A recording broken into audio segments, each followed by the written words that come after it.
This conversation is taking place at the Delaware Center for Horticulture.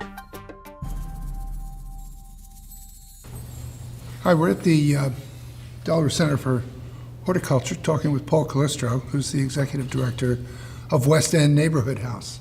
Welcome, Paul. Thank you for having me, John. West End Neighborhood House has been around for a long time. Just before we started, you regaled us with a little tale about its origins. I, lifelong Wilmingtonian, have only known it sitting over there in Little Italy, but alas, I was wrong. Tell us about its real origins. We're here on South DuPont Street, on the lower end of 40 acres. So where did West End really begin? It actually started in 40 acres. The interesting story, 130 years ago, Emily Bissell, who was the person of the millennium, really started in 40 acres. And she had this grave concern about these young hooligans, as she called them, hanging on street corners. They weren't going to school. They had health care issues. There were hordes of them. And she also mentioned that many of their fathers had problems with addictions. Turned out she was talking about the Irish. And so, like the Whole House model in Chicago, it was really a way to work with young people and their families and assimilate them into America. What's the model that works?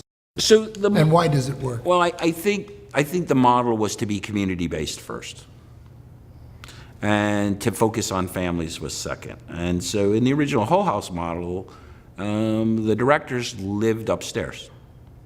So at West End, we've tried to do that I lived in the neighborhood for years. Most of my employees live in the community. Being immersed in the community and having the community really own it, I think is core to the Whole House model.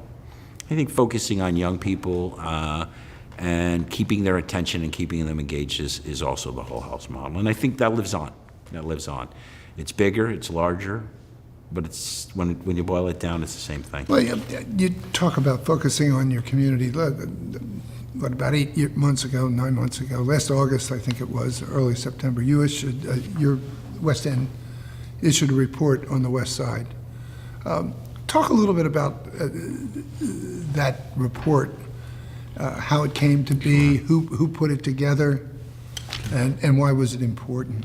The report's called West Side Grows, and it's the culmination of almost a year's worth of effort of close to 1,000 residents and organizations that are on the west side of Wilmington.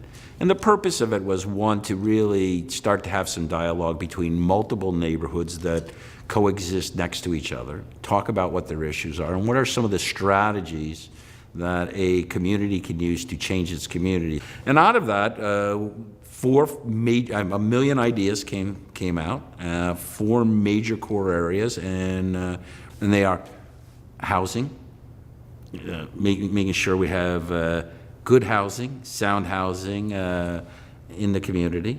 Economic redevelopment, we're going to focus on the main commercial corridors because people drive through a neighborhood and what they see is that main street they drive down, Lincoln Street, Union Street, Pennsylvania Avenue, 4th Street.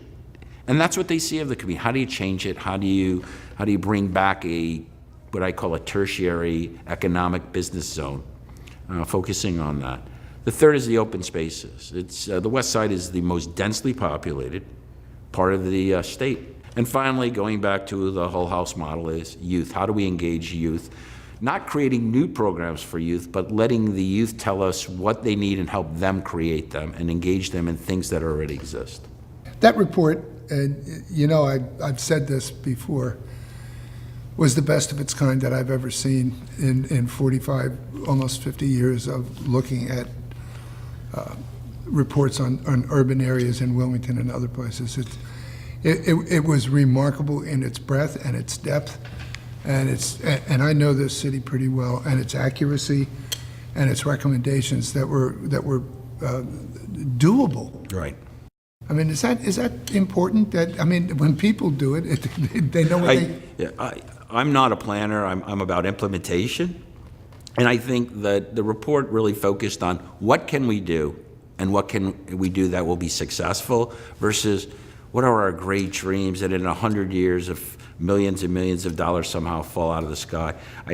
I think the other thing that makes it doable, it's really oriented to the people owning it, the community members owning it versus an institutional owning. Thanks, Paul. My pleasure. You're connected with Content Delaware.